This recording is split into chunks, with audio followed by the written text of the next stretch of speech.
تو 1926 میں حج پہ تشریف لے گئے ہجرت کی نیت کر کے کہ میں اب واپس نہیں آؤں گا، وہیں رہوں گا۔ 1925 میں گئے تو 1926 میں واپس آئے۔ یہ نیت کر لی تھی کہ اب میں واپس نہیں آؤں گا، ادھر ہی رہوں گا۔ جب یہ مکہ پہنچے تو ان کو خواب میں اللہ کے رسول کی زیارت ہوئی، تو انہوں نے پوچھا یا رسول اللہ میں امت کی بہتری کے لیے کیا کروں، امت کی ہدایت کے لیے کیا کروں؟ تو اللہ کے رسول نے فرمایا جیسے میں نے مکے میں کام کیا تھا تم ویسے کام کرو۔ انہوں نے آگے عرض کی مجھے تو پتہ نہیں مکے میں آپ نے کیسے کام کیا تھا، تو اللہ کے نبی نے فرمایا مکی صورتوں میں غور کرو، اللہ تمہیں سکھائے گا۔ یہ مکہ میں دیکھا۔ پھر مدینہ پہنچے تو وہاں پھر اللہ کے رسول کی زیارت ہوئی، تو آپ نے ارشاد فرمایا اللہ تم سے کام لے گا، تم واپس جاؤ، واپس اور میرے پاس آؤ۔ تو انہوں نے مولانا خلیل احمد صاحب سے یہ خواب ذکر کیا، وہ وہیں منتقل ہو گئے تھے۔ انہوں نے حضرت مدنی رحمۃ اللہ علیہ کو مدنی کیوں کہتے ہیں، حسین احمد مدنی، یہ اپنے والد، ان کے والد اپنے پورے خاندان سمیت مدینہ ہجرت کر گئے تھے، پھر ان کا سارا خاندان مدینے میں آباد رہا، یہ بھی مدینہ میں رہے، پھر ہندوستان کے حالات کو دیکھ کر دوبارہ واپس آ گئے تھے اور یہ کہا تھا کہ میں مسلمانوں کو تنہا نہیں چھوڑ سکتا، میں مدینے میں رہوں اور مسلمان مشقت میں ہوں، تو مدینے کا قیام قربان کیا تھا اور واپس تشریف لے آئے ہندوستان۔ یہاں اللہ نے ان سے بہت بڑا کام لیا، تو اس لیے ان کو مدنی کہتے ہیں۔ تو ان کے بھائی تھے سید احمد، تو انہوں نے سید احمد سے ذکر کیا، تو انہوں نے جو مسجد نبوی کے اس وقت منتظم تھے ناظم اعلیٰ، ان سے ذکر کیا، تو انہوں نے عشاء کے بعد جب مسجد بند کر دی تو مولانا الیاس صاحب کو بلا کر جالی کا دروازہ کھول کے اندر بھیج دی، تو اندر جالی اور روزے کے درمیان کوئی چاروں طرف دیوار ہے، دروازہ کوئی نہیں۔ 3 راتیں وہاں سوئے، 3 راتوں میں سارے کام کی یہ تو خود تو عقل سے تو آ نہیں سکتا، سارے کام کو سکھایا گیا، بتایا گیا، اور پھر یہ کہا گیا ہندوستان جاؤ اور جا کر عوام الناس میں کام کرو، علماء میں نہیں، ورنہ وہ مخالفت کریں گے۔ تو پھر یہ وہاں سے واپس تشریف لائے، 1926 میں پہنچے ہیں، اور پہلے علماء کو جمع کیا اور ان کے سامنے یہ بات رکھی کہ میں یوں کام کرنا چاہتا ہوں، تو کسی ایک نے بھی موافقت نہیں کی سوائے مولانا مدنی صاحب اور مفتی کفایت اللہ صاحب رحمۃ اللہ علیہ۔ ان 2 حضرات نے بات کو لیا اور سمجھا اور کہا کہ ہاں یہ تو دعوت والا کام ہے، لیکن یہ کرے گا کون؟ کہا یہ تو اللہ کرے گا، میرے ذمہ جہد ہے۔ پھر وہ بندہ فنا فی تبلیغ ہو گیا ہے اور دیوانگی چھا گئی، دیوانگی۔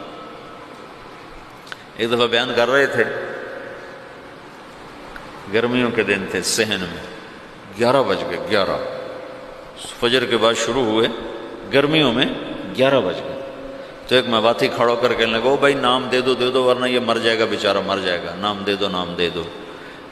ایسی دیوانگی چھا گئی تھی، اور کوئی شکل نہیں، کوئی جانتا نہیں، اور آگے سامنے میواتی ہیں جن کو دین کی خبر ہی کوئی نہیں، کلمہ نماز کا نہیں پتہ، تو دعوت کیسے دیں گے؟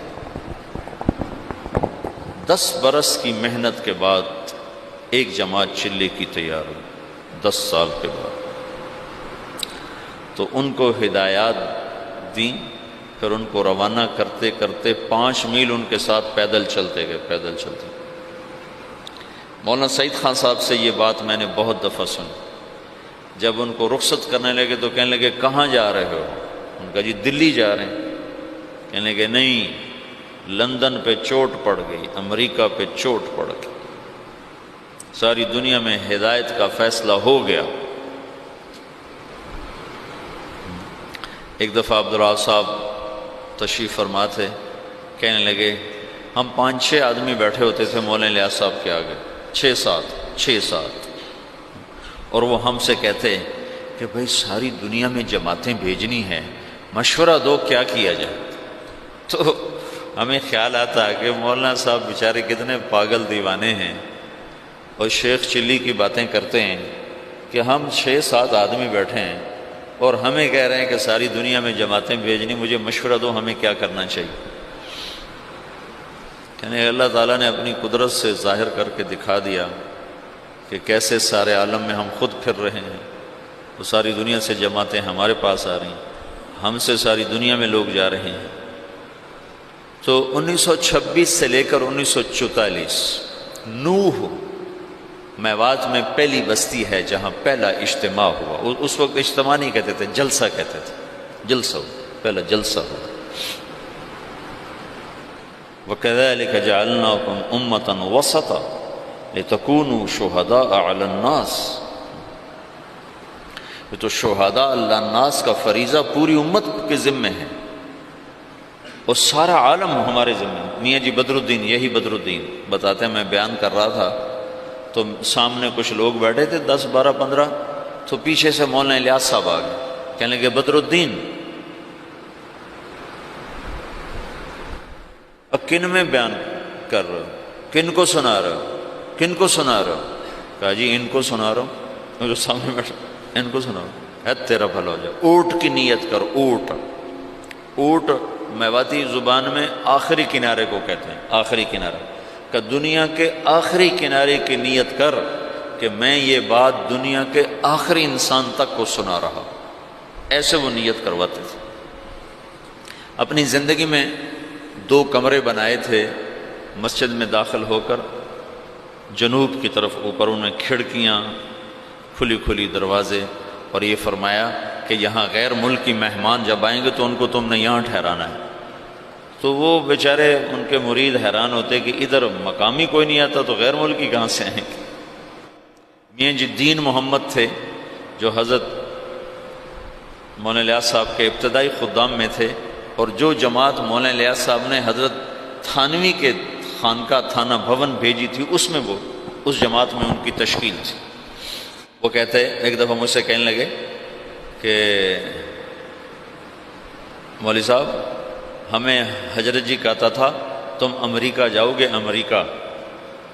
تو ہم تو اتنے سیدھے سادے دیہاتی تھے کہ ہم یوں سمجھتے تھے امریکہ دلی سے آگے کسی شہر کا نام ہے، دلی سے آگے کسی شہر کا نام ہے جو ہمیں کہتا ہے کہ تم امریکہ جاؤ گے۔ یہ تو ہمیں بعد میں پتہ چلا وہ تو دنیا ہی اور ہے جہاں وہ کہتا تھا تم جاؤ گے۔ تو جہاز کچھ نہ کچھ اس زمانے میں چل گئے تھے، تو کبھی اوپر سے کوئی جہاز گزرتا تو اس کو میواتی میں کہتے تھے اڑن کھٹولا۔ تو مولانا الیاس صاحب کہتے ہیں ان اڑن کھٹولوں میں تم تبلیغ کرنے جاؤ گے۔ تو ہم تو گدھوں پہ سوار ہونے والے تھے، ہم کہیں مولوی الیاس ہمارا مذاق اڑاتا ہے کہ ہم تو گدھوں پہ سوار ہونے والے، ہم اڑن کھٹولوں میں کہاں بیٹھیں گے۔ تو اللہ نے ان کو اڑن کھٹولوں میں بٹھایا۔ تو ابتدائی ادھر 1926 میں 1918 میں مولانا الیاس صاحب آ کر بیٹھے ہیں نظام الدین، اور 1918 میں برطانوی فوجیں مشرق وسطیٰ میں داخل ہوئی ہیں، اور 1919 میں شام فتح ہوا ہے۔ فرانسیسی فوجوں نے شام کو فتح کیا اور شام کو 3 حصوں میں تقسیم کر دیا۔ ایک کا نام سوریہ رکھا، ایک کا نام لبنان رکھا، اور ایک کا نام اردن کر دیا، اور شام کو 3 حصوں میں تقسیم کر دیا۔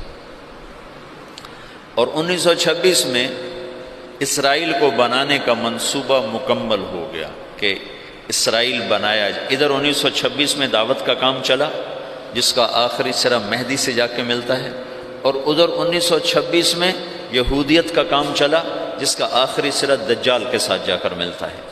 یہ آپس میں یہ تانے بانے میرے اپنے بنائے ہوئے ہیں، میں نے سنے نہیں ہیں، لیکن جو کچھ پڑھا ہے اس کے مطابق میں ایک ترتیب ذہن میں آئی کہ ادھر ہی دعوت کا کام بھی ہدایت پر ختم ہو گیا۔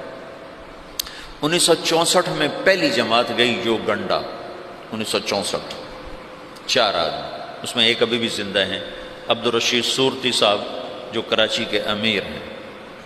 تو کہنے کہ وہاں ایک بہت بڑے شیخ تھے، ان کی ہم گئے ملاقات کے لیے، تو ان کا بہت بڑا ہال کمرہ تھا، وہ مریدوں سے بھرا ہوا، اور ایسے مراقبے میں بیٹھے تھے، ایسے بالکل گردن ایسے جھکائی ہوئی تھی۔ ہم 4 آدمی کمرے میں داخل ہوئے، اور یہ پہلی جماعت ہے، آج تک کوئی کسی کو پتہ ہی نہیں کہ تبلیغی جماعت پاکستان میں کوئی نہیں جانتا تھا 1964 میں، باہر کون جانتا ہے، اور یوگنڈا۔ تو جو ہی ہم اندر داخل ہوئے تو انہیں ایک دم سر اٹھایا، کہا مرحباً بجیش المہدی، مرحباً بجیش المہدی، مرحباً بجیش المہدی، 3 دفعہ انہوں نے اس کو دہرایا، اور ہمارا بڑا زبردست اکرام کیا۔ تو دعوت کی انتہا وہاں جاتی ہے، اور یہودیت کی انتہا دجال تک جاتی ہے۔ یہ دونوں طاقتیں جب ٹکرائیں گی تو اللہ دجالی فتنے کو ختم فرمائے گا، اور ایمان اور ایمان والوں کو اللہ تعالیٰ عزت اور بلندی عطا فرمائے گا۔